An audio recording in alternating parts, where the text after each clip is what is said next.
जय श्री राम दोस्तों, सुप्रभात। कैसे हैं आप लोग? आज बात होगी डर की। हाँ, बिल्कुल सही समझ रहे हैं, हिंदू और मुसलमान की। राजनीति में पैदा किए जा रहे डर का, और डर का फायदा उठा रहे राजनीतिक दल का। इन सभी पे आज चर्चा किया जाएगा।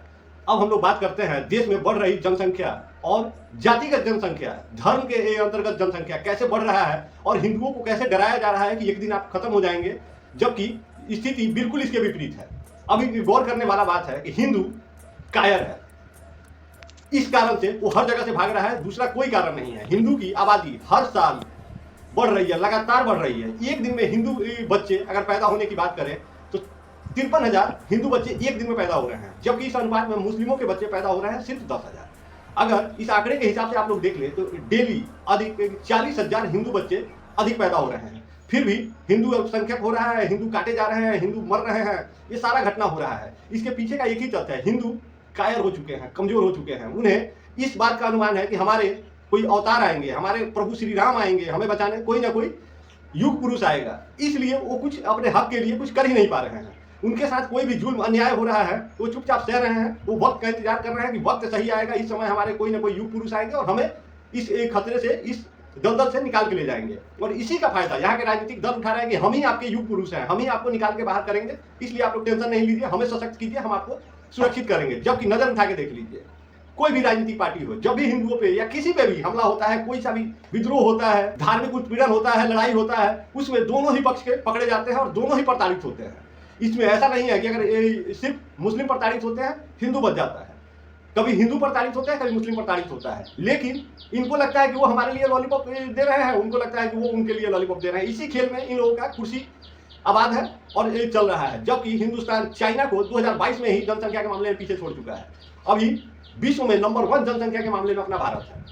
फिर भी हम लोग हमेशा मारे जा रहे हैं, काटे जा रहे हैं। क्यों ऐसा हो रहा है? जबकि इसके विपरीत देखिए, मुस्लिमों में उन्हें पता है कि हमारा कोई युग पुरुष नहीं आने वाले हैं, हमारे लिए कोई अवतरित नहीं होने वाले हैं, हमें जो भी ये करना है हमें खुद ही करना है। जब भी उनके साथ कुछ होता है, वो लोग लाठी डंडा तलवार लेकर डायरेक्ट मैदान में उतरते हैं कि ठीक है, जो होगा देख लिया जाएगा। उन्हें ये यकीन है कि अल्लाह हमारे साथ है, हमारा ईश्वर हमारे साथ है, हमें अपने हक के लिए लड़ना है और वो सब कुछ संभाल लेगा।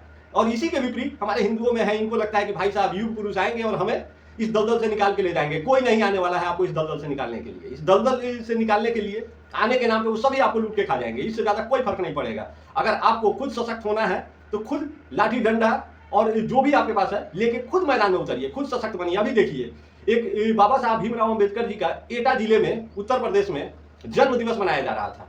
वहां पूरा का पूरा एक भीड़ आता है और 2-4 दुकानों पर लूटपाट कर देता है। सोचिए, अगर वो लोग सशक्त होते तो ये लूटपाट नहीं होता। जबकि सामने पुलिस खड़ी थी, आप लोगों को वीडियो हम डाले हुए हैं, आप लोग उस वीडियो को गौर से देख लीजिएगा। सामने पुलिस खड़ी है लेकिन दुकान लूटा गया उसका। क्या फर्क पड़ेगा? बाद में केस चलेगा, सारा ये मामला होगा। आज तक आप लोगों ने सुना है कभी मॉब लिंचिंग में किसी को फांसी हो गया हो? एक भीड़, उन्मादी भीड़ आया, किसी को कूट काट के चला गया, मार के चला गया और उस भीड़ में से 2-4 को फांसी हो गया हो? कभी नहीं होता है। अभी आप लोगों ने कुछ दिन पहले सुना था कि यूपी में रामनवमी का जुलूस निकाल रहे हैं चंदन तिवारी या उपाध्याय ऐसे या मिश्रा कुछ रहे हैं, जिनका मॉब लिंचिंग हो गया था।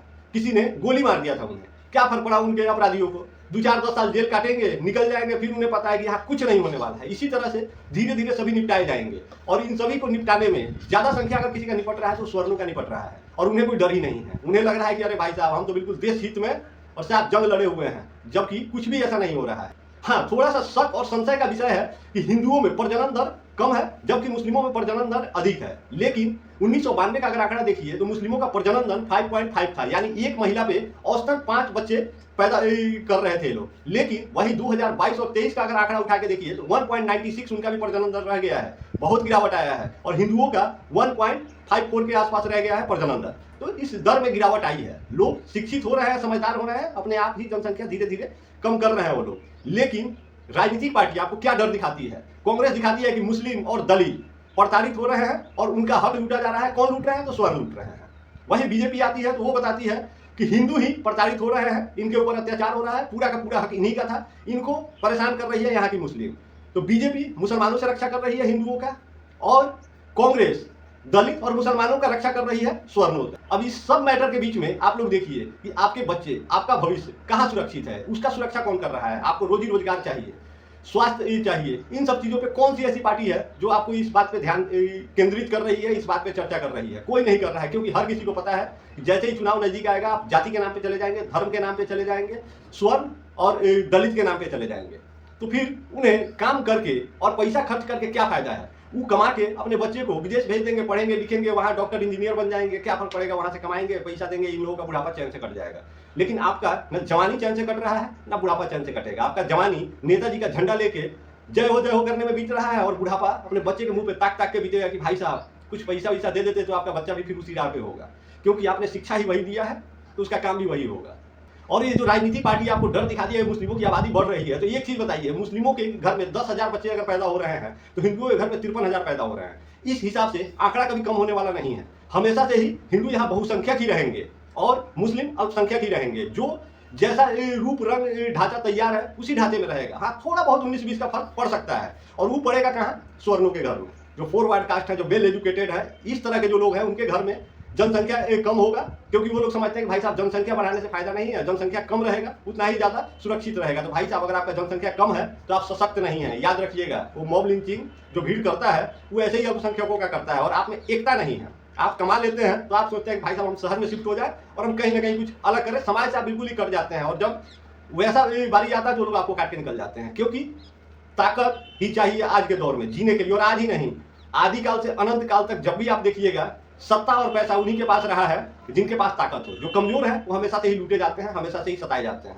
तो कमजोर मत बनो, सशक्त बनो, और खुद की रक्षा के लिए खुद तैयार रहो। ये मत सोचो कि आपके लिए कोई युग पुरुष आएगा और आपको इस दलदल से निकाल के ले जाएगा। आपको अपना शक्ति, अपना ताकत, ये सब बढ़ा के रखना है और बनाए रखिए। कमजोर पड़िएगा, लुटा जाए। अंत में हमारे इन सभी बातों का सारांश बस इतना ही है कि अभी बिहार में चुनाव होने वाला है, और आप लोगों से हम ज्यादा कुछ नहीं मांग रहे हैं, सिर्फ आप लोगों से 5 साल का वक्त मांग रहे हैं। आप लोग इस बार आंख बंद करके प्रशांत किशोर जी का समर्थन कीजिए, सपोर्ट कीजिए। वो बंदा आया है, आपसे जातिवाद की बात नहीं कर रहा है, धर्मवाद की बात नहीं कर रहा है, और उसने बात किया है कि हम आपके बच्चों को बेहतर शिक्षा देंगे, रोजगार देंगे और पलायन रोकेंगे। इन 3 मुद्दों पे अगर वो काम कर जाता है तो आप समझिए कि बिहार का उद्धार हो जाएगा। इससे ज्यादा कुछ होगा नहीं।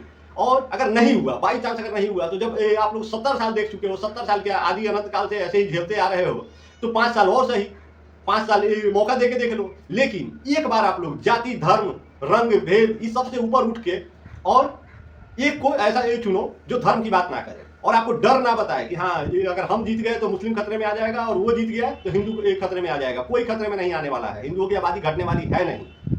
बस हिंदू कायर है, कमजोर है, और ये युग पुरुष का इंतजार करते हैं। इसलिए ये कभी कश्मीर से भागे, कैराना से भागे, अफगानिस्तान से भागे, पाकिस्तान से भागे, बांग्लादेश से भागे। अगर ये हथियार उठा लिए होते तो वहां पे भी ये सशक्त होते, मजबूत होते। इन्हें भागने की नौबत नहीं आती, क्योंकि ये कमजोर नहीं है। इनके शरीर में भी उतना ही खून है, उतना ही पानी है जितना मुसलमानों के खून में पानी और खून है। फिर भी अगर आप डर रहे हो और आप ऊपर देख रहे हो कि हाँ हमारे युग पुरुष आएंगे, तो आप खुद ऊपर चले जाओगे, युग पुरुष आपको अपने पास बुला लेंगे।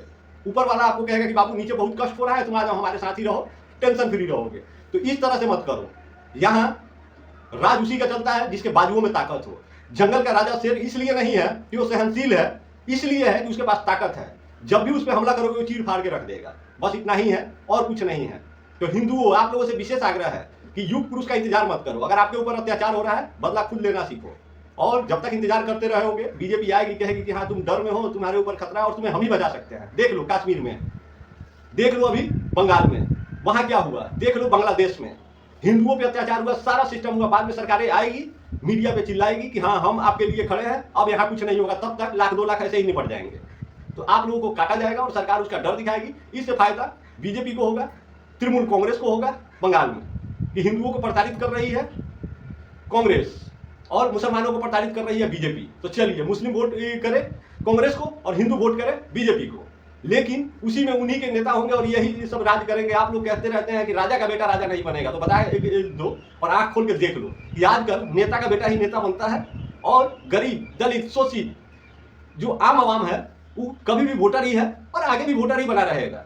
सोचिए, नौकरी के लिए योग्यता जरूरी है, पढ़ाई लिखाई चाहिए, एजुकेशन चाहिए, ताकि दिमाग हो वो काम कर सके। लेकिन एक नेता जो पूरे देश को चला रहा है, अपने उंगलियों पे नचा रहा है, उसके लिए योग्यता कोई जरूरी नहीं है, कोई मायने नहीं रखता है। वो अनपढ़ भी होगा तो मुख्यमंत्री बन सकता है, प्रधानमंत्री बन सकता है, विधायक बन सकता है, सांसद बन सकता है, मुखिया बन सकता है, वार्ड बन सकता है, पंच बन सकता है, सरपंच बन सकता है, कुछ भी बन सकता है। लेकिन अनपढ़ लोग डीएम या कलेक्टर नहीं बन सकते हैं। क्यों? अब सोचिए, कोई नेता प्रधानमंत्री बन जाए, अनपढ़ अंगूठा टेक, तो डीएम और उसके जो पर्सनल एडवाइजर होंगे ये सभी पढ़े लिखे होंगे, तो वो लोग जिस तरह से घुमाएगा उसी तरह से ही नेता घूमेगा। क्या फर्क पड़ेगा, देश का विकास कहाँ होगा। अंगूठा टेक प्रधानमंत्री क्या उखाड़ देगा, उसको क्या समझ होगी इस विषय में। पहले राजा महाराजा थे तो उन लोगों में गुण देखा जाता था कि भाई साहब ताकत में मजबूत है या नहीं है, लड़ सकते हैं, हमारा रक्षा कर सकते हैं नहीं कर सकते हैं, वेल एजुकेटेड है या नहीं है, कि बाकी का रणनीति बनाएंगे, हमें सुरक्षा देंगे। पहले का मुद्दा था उन्हें कृषि के लिए बेहतर जमीन मिल जाए, सिंचाई के लिए पानी का सुविधा उपलब्ध हो जाए और उन्हें मजदूर अच्छा मिल जाए। यही सब छोटे मोटे मुद्दा हुआ करते थे। राजा उनकी सुरक्षा कर सके कि बाहर के आक्रमणकारी उन पे आक्रमण ना करे, बस इतना ही मुद्दा था छोटा मोटा। आज का मुख्य मुद्दा रह गया है नौकरी रोजगार। और आने वाले टाइम में जिस तरह से एडवांस इंटेलिजेंस अभी पांव जमा रहा है, बिल गेट्स जी का कल ही बयान आया था कि ब्लू कॉलर और व्हाइट कॉलर जॉब 2029 तक अधिकतम खत्म हो जाएंगे। ये ब्लू कॉलर कौन है? ब्लू कॉलर वही है जो बड़े बड़े फैक्ट्रियों में मजदूर, लेबर, इस तरह के जो है वो सभी ब्लू कॉलर में आते हैं। सफाई कर्मी, ट्रक ड्राइवर वगैरह ये सब है। और वही व्हाइट कॉलर का अगर बात कर लिया जाए तो अकाउंटेंट हो गए, डाटा एंट्री ऑपरेटर हो गए, हॉस्पिटल में नर्स, इस तरह के जो ये लोग हैं। तो इन लोगों का भी नौकरी खतरे में है और ब्लू कॉलर का भी नौकरी खतरे में है। इन सभी का जगह एडवांस इंटेलिजेंस ले लेगा, रोबोट काम करने लग जाएगा। जापान में अभी युवाओं का बड़ा कमी हो गया है और वहां पे इसी तरह का सॉफ्टवेयर चलाया जा रहा है। वहां पे रोबोट काम करना शुरू कर चुके हैं। वो बता रहे थे कि रोबोट 24 घंटा काम कर सकता है, तनख्वाह नहीं लेगा, थकेगा नहीं, और सिर्फ वन टाइम इन्वेस्टमेंट है, एक बार खर्च करो और इस्तेमाल करते रहो। तो सोचिए आप लोग ऐसे भी बेरोजगार होने वाले हैं, आप लोग का स्किल छीन लिया गया है। पहले हमारा हिंदुस्तान सबसे समृद्ध था क्योंकि यहाँ पे स्किल पे काम होता था। जो हजाम थे वो बाल काटते थे, उनके पास कटिंग का स्किल था, वो कोई छीन नहीं सकता था। जो कुम्हार थे वो मिट्टी का बर्तन बनाते थे, एक से एक बर्तन बनाते थे, उनका वो स्किल था, वो भी खत्म कर दिया गया। जो चमार थे वो चमड़ों से बड़े बड़े बढ़िया से बढ़िया जूता, पर्स, जैकेट, ये सब चीजों का निर्माण करते थे, उनका हुनर उनसे छीन लिया गया। ये सब चीज लोकल लोगों से छीन के कॉर्पोरेट को दिया जा रहा है। कॉर्पोरेट में ये सभी काम हो रहे हैं, लेकिन आप अपना स्किल भूल रहे हो। आने वाले वक्त में स्किल का ही खेल होगा और जिस दिन आप ये सब करना भूल जाओगे आप तबाह हो जाओगे, बर्बाद हो जाओगे। कोई राजनीति, कोई युग पुरुष आपको बचाने नहीं आएगा। और मुसलमानों से या हिंदुओं से, किसी से भी किसी को डरने की जरूरत नहीं है। आप खुद सतर्क रहो, सावधान रहो और सशक्त बनो, क्योंकि ये नहीं है जहां मुस्लिम की आबादी कम है वहां हिंदू उन्हें प्रताड़ित कर देंगे, जहां हिंदुओं की आबादी कम है वहां मुस्लिम उन्हें प्रताड़ित कर देंगे। कोई किसी को प्रताड़ित नहीं कर रहा है। हाँ, जहां आप सशक्त नहीं होगे, कमजोर होगे, तुम्हारा इस्तेमाल कर लिया जाएगा, इससे ज्यादा कुछ नहीं किया जाएगा। और आप लोग अपना कमेंट करके बताएं कि सच में हिंदुस्तान में हिंदू खतरे में है और उसे सिर्फ मोदी जी या बीजेपी ही बचा सकती है, या मुसलमान और दलित खतरे में है जिसे सिर्फ कांग्रेस, राजद, इस तरह की पार्टियां ही बचा सकती है। और अगर ये दोनों अगर ना रहे इस सत्ता में तो क्या ये सभी के सभी खत्म हो जाएंगे? आप लोग अपना कमेंट करके अपना राय विचार अवश्य दीजिएगा और अच्छा लगा हो तो लाइक, सब्सक्राइब, शेयर करते जाइएगा। तब तक जय श्री राम।